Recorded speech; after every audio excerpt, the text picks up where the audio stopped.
Hey, what up, what up? Just want to make a quick video. And I'm going to have to clean something up. I got to clean something up when guys, this conception of what calling the best is. The perception of what calling the best is. Because a lot of people don't know what that actually looks like or what that actually is. And the boxers are fooling y'all when they say they calling out the best. Let me tell you what calling out the best is, or what that actually is. Calling out the best is trying or calling out a fight that you know that can be made. A fight that you know that can be made. Okay? Calling out the best is not what you think, you know, calling out the top dog, when you know the top dog is not in position to fight you at that particular moment. That's not calling out the best. That is what you call clout chasing. Okay? That's what you call clout chasing. If you're not in position to call out the best, that's not necessarily what we call calling out or trying to make the best fight for yourself.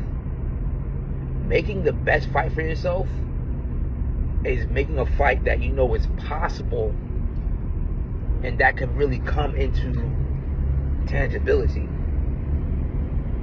So for example, so when we see guys, I'm gonna use Keyshawn, I'm sorry, he's the easiest guy that I can think of.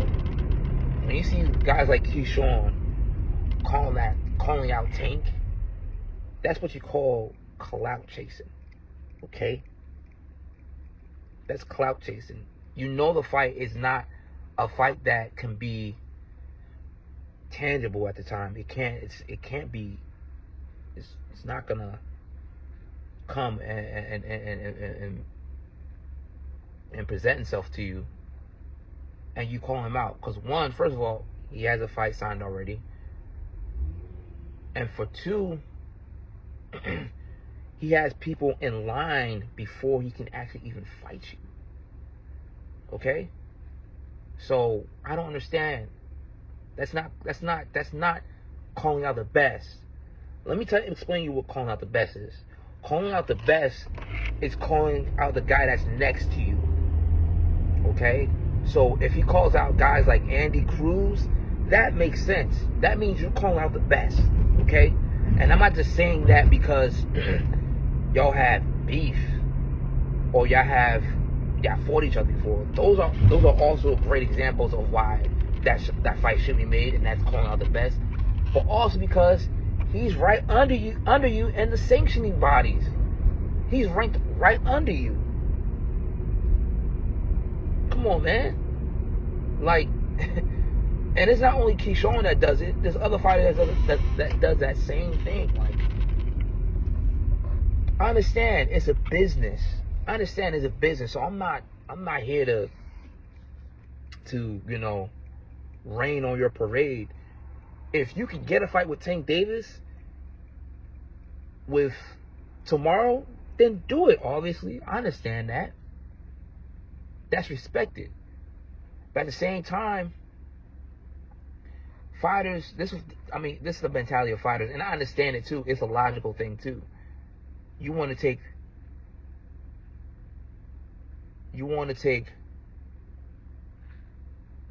the least amount of risk with the highest reward. If you could paint a perfect situation for yourself as a fighter, is to take the least risk and the most reward. I understand that, and that makes sense. But at the same time, those kind of instances, especially in the business of boxing, those are rare occurrence where you can find a situation like that. Fighting the top guy, and then another thing is fighting the top guys, and I'm just gonna explain the psychology of these fighters and in the business too. You think these fighters care if they lose to Tank? You think these fighters care if they lose to Canelo? These guys go into these fights, yeah, they're gonna train But they go into these fights not caring really if they lose. Like, they don't care if they lose to a guy like Canelo or Tank. And I'm using those two specific fighters because they're the two biggest in the sport. A lot of these guys from different weight division are chasing these kind of guys. Guys from like 130, 140 want to fight a guy like Tank at 135. They'll take a loss to a Tank. If they win, I'm not saying they're not going to try to win, but they don't care if they lose to Tank. That's why guys is calling them out, even though they're not really in position to even fight them. Now, using the example Keyshawn, not saying he's not in position, but he's not in position like a Shakur or who else? Like a Loma. You get what I'm saying? He's there, but he's not all the way there in position. He's a couple fights away from a Tank fight, if you get what I'm saying. He's not all the way there. So him calling him out is, like I said, it's just clout chasing. Because if he gets a fight with Tank, right? Yeah, you have to give him a chance to win, but he doesn't really care if he loses Tank. I'm telling you, guys like him don't care if they lose a Tank. Because what they're going to say? They're going to say, I fought the best. The whole time coming up and trying to get yourself out there to fight him, you bashing him and shit. Bashing him or whatever. But when they lose to the guy, they're going to be like, oh, I fought the best. But when you wasn't saying that before. You wasn't calling him a legend before. And I'm just, you know, I'm exaggerating a little bit, but it like these guys know that they don't care if they lose to a Canelo. Like, you think guys care when they lost a Canelo? I'm not saying they don't, but they really don't, bro. It's the money. It's the money, bro. It's the money. What really these boxers scared of? They're scared of losing to the fighters that's really on their same level in terms of notoriety. The guys that are on the same level of notoriety and who's fairly on the same level of fighting, like on the same level as a boxer as them, those are the guys they're scared of losing to. They're not scared of losing to the guy with the notoriety and who's good. Yeah, they may not, you know, they may not want to lose. Yeah, it may be a, you know, tough taking that loss, but it's not as tough. When you getting that money like that, when you get a big payday, that loss, you can go through that loss. You're going to get through that loss. You get what I'm saying in so many words. You're going to get through that loss. It's the fight that they know they're not going to get as much money, and it was a tough fight that's going to be tough for them to get over mentally. You get what I'm saying? You getting paid $30 million. You think it's going to be hard to get over a fight losing the Tank? You think it's gonna be hard to get over that loss? No, you got 30 million. You got 10 million fighting him. You got 15 million, whatever that number is. It ain't gonna be hard to get over that loss. It's that loss that's to that same level of fighter as you that's gonna be hard. If Keyshawn loses to, for example, Andy Cruz in the pros, or if he loses to somebody like, what's his name? Forgot his name. Fuck. If he loses to, forgot his name. But yeah, if he loses to Andy Cruz, that's somebody that's on his level, that's going to be tough to get over with.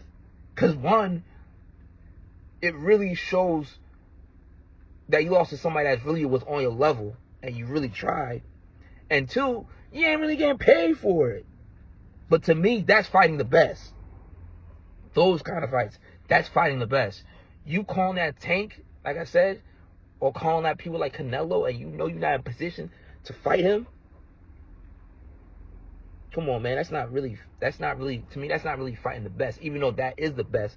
But I'm talking about fighting the best is fighting people around you, fighting the people that you know, the fight that you could be, knowing that this fight, I know it could be made.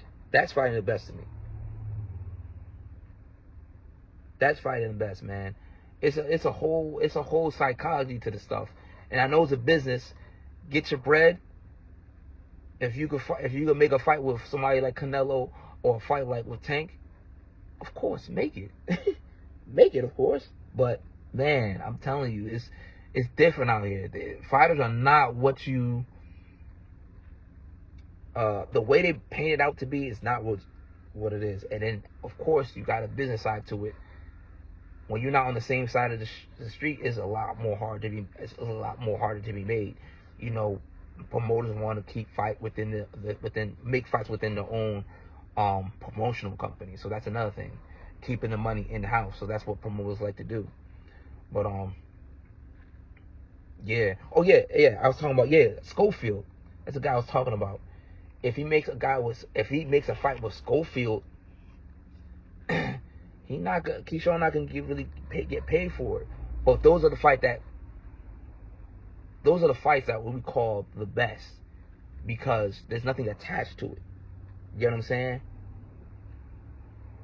There's nothing attached to it. It's real raw. You're not gonna get paid that much, or paid like you would.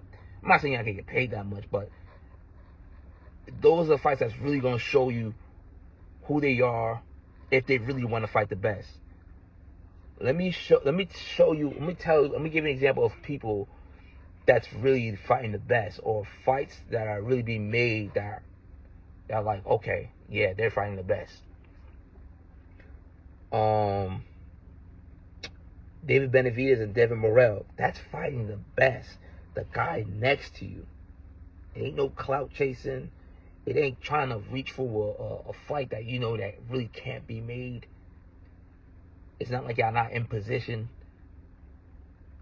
No, you find the guy right next to you. You know what I'm saying? Now, if David Morrell is calling out Canelo, yes, I guess he's